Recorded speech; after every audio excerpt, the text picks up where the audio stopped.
Hello la Trip Team, on se retrouve ce soir pour une nouvelle interview avec un invité spécial, Marginal. Déjà merci pour l'invitation. Marginal, artiste antillais, actif depuis 4-5 ans professionnellement et voilà. Et on est aussi avec Dewick, qui fait partie de la Team Tripim, qui va poser les questions, on va interagir tous ensemble. Exactement. Pour la première question, moi j'aimerais savoir, tu dis que tu es actif depuis 4-5 ans dans la musique. Avant, tu faisais quoi? Du son. Tu as toujours fait du son? Mais c'était pas professionnel, on faisait ça pour la rigolade, on faisait ça quand on était un peu défoncé, on faisait ça quand on avait le temps de s'amuser. J'étais devenu pro vers 2018-2019. Et voilà, on continue de manière structurée depuis là. Et du coup, qu'est-ce qui t'a donné envie de vraiment te professionnaliser? Est-ce que tu as eu un déclic? J'ai toujours chanté à cause du fait que lors d'une déception, j'ai voulu un peu cracher ma haine et rater un texte sur cela. Et il était blindé de rimes, du coup je l'ai chanté et ça claquait sur des R&B à l'ancienne. Donc depuis ça, j'ai jamais arrêté de chanter, quoi. Du coup, je viens de te poser la question, quelles ont été tes influences de par le monde de la musique? Est-ce que tu as un artiste qui t'a en particulier influencé? Et, mon père écoutait beaucoup de variétés françaises, mes frères écoutaient beaucoup de R&B, il y avait du Céline Dion, on passait de Justin Timberlake à Garou, à Patrick Bruel, à Chris Brown. J'ai eu beaucoup de musicalité autour de moi, mes frères me nourrissaient, ma mère et mon père aussi. On sortait en Martinique, tu connais, c'est musical. Okay. Et maintenant, j'aimerais qu'on parle un peu plus de ton projet que tu as sorti il y a déjà 10 jours, si je ne me trompe pas. Et je voulais savoir quelles ont été du coup tes principales sources d'inspiration derrière ce Phrénémésis 3. Est-ce qu'il y a des événements qui ont influencé cet album? Est-ce que tu peux nous en dire un peu plus? Vraiment, je voulais revenir à la base, je voulais un peu boucler la boucle. Je suis revenu taffer avec Kidok, c'est parti de Ça va aller et ASAP. Et je suis parti de ça, j'avais envie d'un retour aux sources, de faire ce que je faisais avant, de me sentir dans ma vête Phrénémésis, parce que c'est un peu à partir de là qu'on m'a un peu connu. Ok. Et du coup, en quoi ce projet se distingue-t-il des autres albums que tu as pu nous sortir ces dernières années? C'était du Phrénémésis un peu plus déstructuré. J'étais déjà en label pour le deuxième. Mais là, j'ai un peu mieux compris les codes, mieux compris le peuple qui m'écoute, qui constitue ma fanbase. Donc, c'est un projet où on va dire, quand il est sorti, je savais déjà quel titre allait marcher. Tu te sens beaucoup plus à l'aise? Yeah, exact, je suis mieux. Okay. Est-ce que tu t'es enfermé un peu dans une bulle en partant un petit peu, je sais pas, dans un endroit du monde en particulier, en t'enfermant dans un studio en particulier? Pourquoi je te dis ça? Parce que par exemple, tu es parti au Japon pour aller s'isoler, pour faire ces albums. Est-ce que ça a été ton cas pour le coup? Non, on va aux Antilles, on va chez nous. Oui, voilà, tu es rentré à la maison.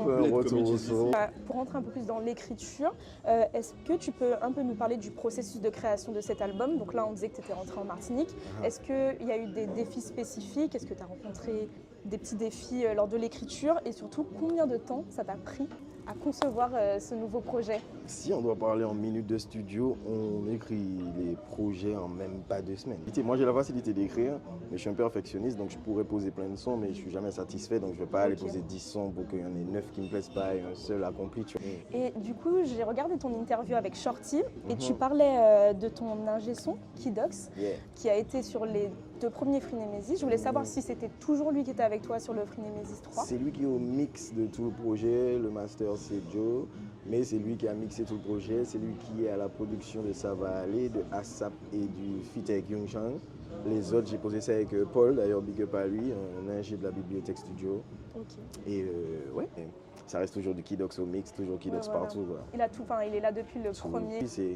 C'est la base. À l'heure actuelle, c'est ma base niveau ingé, niveau beatmaking, c'est ma base. Il m'a toujours donné love, il m'a toujours épaulé, il m'a toujours accompagné musicalement et il ne me lâche pas, quoi. Et je voulais savoir, tu as collaboré sur ce projet avec des artistes comme Kima, Vency, DJ Glad. Est-ce qu'il y a des sons que tu as écrits avec les artistes ou est-ce que tu avais déjà fait le son et tu t'es dit « Ah ben ce refrain-là, ce couplet-là, il irait bien avec cet artiste ». Je voulais rester dans la veine des artistes avec lesquels je bossais. Je n'avais pas envie de les faire venir dans ma bulle. Okay. Vency, je lui ai juste envoyé une instru.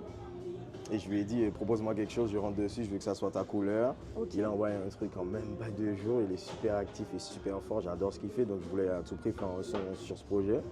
On a fait un bon son qui jusqu'à maintenant marche bien. Ouais. Avec Young Chang MC, on avait déjà un premier son, on a dû se revoir, mais les 2 sons, on les a écrits en studio ensemble, il y avait On a créé le cocon, l'osmose et ça a fait un beau bail. Pour Kima aussi, on était en studio à deux, top plane, écriture, tout ensemble. J'attends qu'ils me guident, je rentre dans leurs vibes. On fait un bon truc, on fait une belle bulle et on essaie de faire en sorte que le son soit mainstream. On a remarqué que tu es quand même un artiste assez éclectique et on a pu voir que sur ce dernier projet, tu nous as proposé de nouvelles sonorités comme le chata, ce qui nous a un peu surpris. Est-ce que Margie va nous sortir d'autres sons chata ou est-ce que c'était juste pour le projet? Si, mais le chata, c'est martiniquais. Si on ne le fait pas, on laisse notre art, on laisse les choses que l'antillais crée aux autres. Donc il faut le faire, il faut que les artistes même qui ont ce petit blocage le fassent. C'est Axe qui m'a, d'ailleurs Big Up à Axe, qui m'a un peu débloqué là-dessus et qui m'a donné envie de me lâcher parce qu'on en faisait et ça restait dans l'ordinateur. Donc il n'y a pas de souci à faire du chata, à faire du dancehall. On s'amuse, c'est à nous, il faut faire. Tant que tu sais faire, je suis d'avis qu'il faut y aller. Donc c'est-à-dire qu'on aura peut-être d'autres sons chata? Oui. Il y aura des sons chata d'artistes que vous écoutez actuellement, on ne va pas nommer de nom, et vous êtes... Tu peux, après ça peut être l'exclu de Non, mais vous allez être surtout ultra choqués du nombre de chatas qui arrivent en fait. Okay. Mais ça sera des chatas d'artistes où tout le monde aura la réaction en mode... on s'y attend pas du tout. Je te jure, c'est vrai? ça arrive. Du coup, quel est le thème dans Frenemies 3 que tu voulais vraiment aborder, qui te tenait à cœur? Le dernier titre, Badman, je voulais depuis un moment faire ce genre de son sur pas forcément les enfants qui deviennent cela, mais les mères qui galèrent avec le manque de paternité, donc qui doivent constater qu'elles ont créé un petit Badman. C'est vrai que moi je t'écoute déjà depuis longtemps, j'ai écouté tous tes projets et j'ai remarqué que tu es vraiment dans un style avec beaucoup de mélancolie. Est-ce qu'aujourd'hui ça c'est vraiment ta marque de fabrique? Enfin, Marginal, c'est la mélancolie, c'est les textes profonds? C'est ce que j'aime en tout cas, c'est dans ça que je suis le plus à l'aise, c'est ce que j'adore faire. Je vais en studio pour faire toutes sortes de sons parce que si tu es en train d'établir une carrière, il faut quand même t'ouvrir à tout. Mais c'est ce que j'adore, c'est la mélancolie, la tristesse, le rap sombre, le rap piano-voix, c'est ma vie. Donc dans toute cette mélancolie, il y a toujours de très belles histoires, enfin des histoires toujours très bien racontées. Est-ce que c'est des expériences personnelles?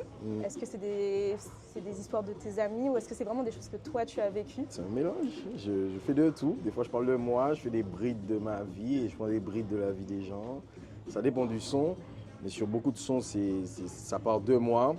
Mais vu qu'on doit laisser certaines barrières, ça bifurque sur les gens et sur tout ce que je connais de la vie des gens, quoi.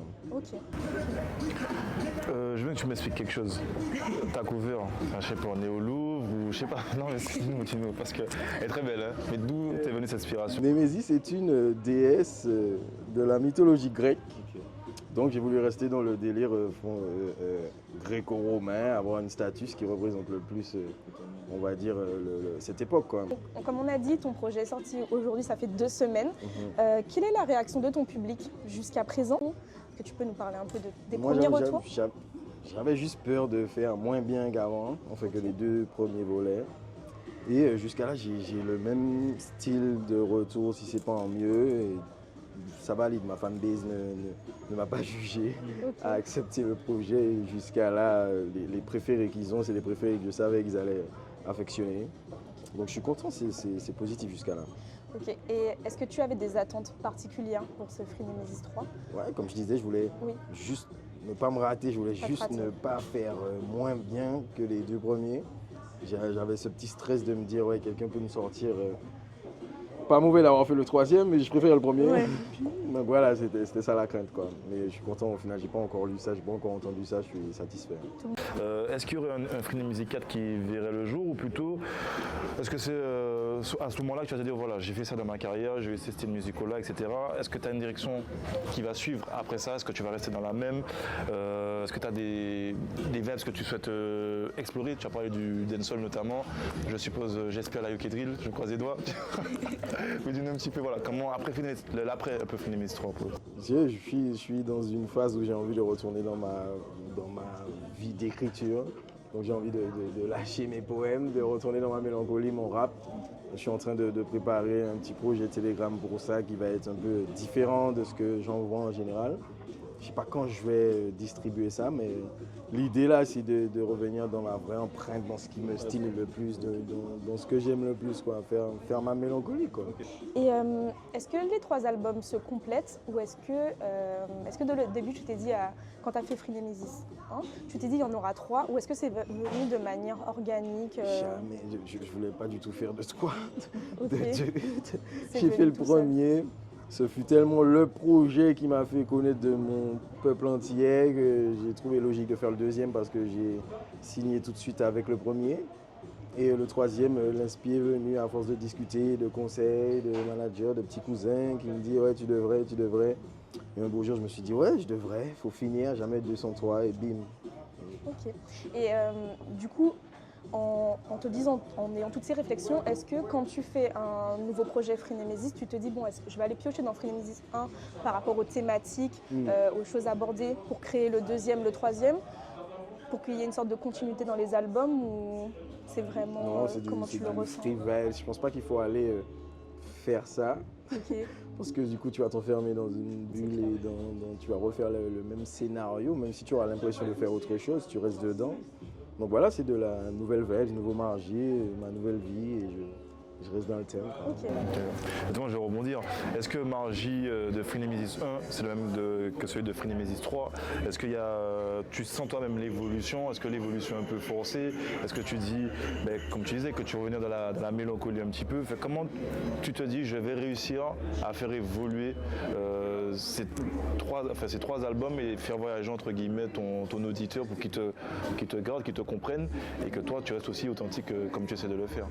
J'ai fait des tests avec ma mixtape La Grosse Dose. J'ai vu un peu ce que le public veut de moi, attend, ce qui est mainstream, ce qui marche, ce qui ne marche pas. Et c'est pour ça que je dis que Phrénémésis 3 est pour moi un projet où je suis un peu plus à l'aise, j'ai un peu plus compris. C'est plus ce Margie qui a capté et qui sait maintenant. Avant, j'étais un peu pas ignorant, mais il y a des choses que je ne savais pas, que je n'avais pas bien compris, que je n'avais pas bien tilté. Là, j'ai creusé, j'ai oublié l'aspect que musique, je suis allé voir l'aspect business aussi. C'est le fait de tilter, c'est le fait d'être un Margie plus dans la compréhension qui fait que c'est une suite, quoi. C'est une suite. J'évolue, ma musique va évoluer avec, je vais essayer de faire plaisir au public. En faisant ce que j'aime, comme tu as dit, en essayant de rester authentique parce qu'il faut pas partir de ce que tu aimes, il faut leur plaire. Donc c'est un peu des mathématiques. Je vais essayer de faire les bons calculs pour pas me rater, quoi. Et là, j'aimerais qu'on parle un peu plus de ta vie personnelle. Comment tu concilies les deux entre ta vie d'artiste et ta vie perso? En effet, dans le son Resta, est-ce que tu parles de toi, de cette conciliation entre les deux? C'est ton histoire personnelle que tu racontes? Je parle de moi. Je parle de ce que j'ai connu, je parle de ce que je connais à l'heure actuelle. La musique est facile à gérer parce que moi, je ne suis pas quelqu'un qui a été dans le monde du travail. J'ai jamais bossé. J'ai bossé le plus longtemps de ma vie à Starbucks, 30 jours. Okay. Et j'ai toujours vécu de la débrouille et de ce qu'on ne dit pas à la caméra. Mais quand elle s'est installée dans ma vie, ce qui dérangeait le plus, c'était plutôt le relationnel, niveau couple, niveau t'es jamais là, niveau t'es tout en studio, niveau j'ai pas l'impression que t'es au studio, tu mens, niveau t'es en soirée, c'est la jet set. Les gens pensent qu'on est des baisers fous. Donc le plus compliqué, c'est souvent le côté relationnel où tu dois satisfaire niveau présence, mais être acharné à côté niveau passion, c'est ce qui bloque un peu. Et dans le son, je retranscris ça un peu à ma manière. Là. Ok. C'est déjà la fin de notre interview. Je te remercie pour tout ce moment que tu nous as accordé. J'espère qu'on aura l'occasion surtout. Merci, avec plaisir, et j'espère qu'on aura l'occasion de se revoir et de refaire d'autres petites choses ensemble. Il faut qu'on boive des cocktails et tout. C'est ça, exactement. Merci. Carré, respect à vous. Big up Trippin', voilà comment on fait blé blé.